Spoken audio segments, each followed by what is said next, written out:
মুশফিক আর ফারহান বর্তমান বাংলাদেশের নাট্য জগতের একজন অত্যন্ত জনপ্রিয় এবং প্রভাবশালী অভিনেতা। তার জীবনের গল্পটি অনেকটা সিনেমার মতোই। আজ আপনাদেরকে জানাবো শূন্য থেকে শুরু করে নিজের মেধা আর পরিশ্রম দিয়ে শীর্ষ স্থানে পৌঁছানোর গল্প।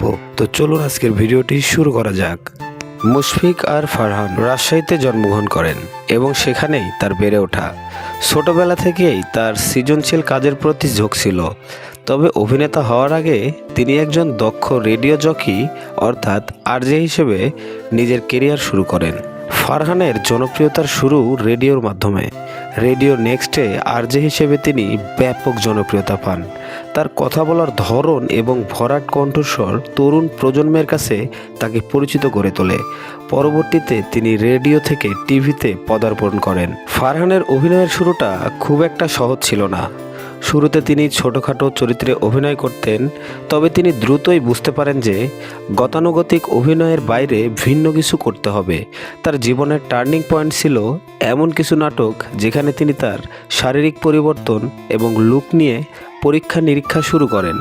কোনো নাটকে রিক্সা চালক, কোনোটিতে মুচি, আবার কোনোটিতে শারীরিক প্রতিবন্ধী চরিত্রে অভিনয় করার জন্য তিনি নিজের ওজন কমানো বা লুক পরিবর্তন করতে দ্বিধা করেন না। তার নাটকগুলোতে সাধারণত সমাজের সাধারণ মানুষের জীবন সংগ্রাম, নিম্নবিত্তের কষ্ট এবং মানবিক আবেগগুলো ফুটে ওঠে।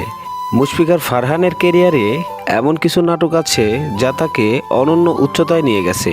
সেই নাটকগুলির ভেতরে উল্লেখযোগ্য সুইপারম্যান, হৃদ মাঝারে, নসিব, পাগল তোর জন্য, একজন মধ্যবিত্ত বলছি।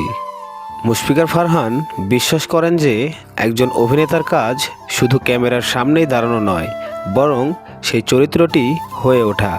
এ কারণেই তিনি শুটিংয়ের আগে দীর্ঘ সময় সেই চরিত্রের মতোই জীবনযাপন করার চেষ্টা করেন। মুশফিক আর ফারহানের জীবন আমাদের শেখায় যে ব্যাকগ্রাউন্ড যাই হোক না কেন, পরিশ্রম এবং কাজের প্রতি একনিষ্ঠতা থাকলে সাফল্য নিশ্চিত। আজকের এই ভিডিওটি আপনাদের কাছে কেমন লেগেছে অবশ্যই আমাদেরকে কমেন্ট করে জানান, এবং আপনি যদি আমাদের চ্যানেলের একজন নতুন দর্শক হয়ে থাকেন তাহলে অবশ্যই আমাদের চ্যানেলটি সাবস্ক্রাইব করে আমাদের চ্যানেলের সঙ্গেই থাকবেন।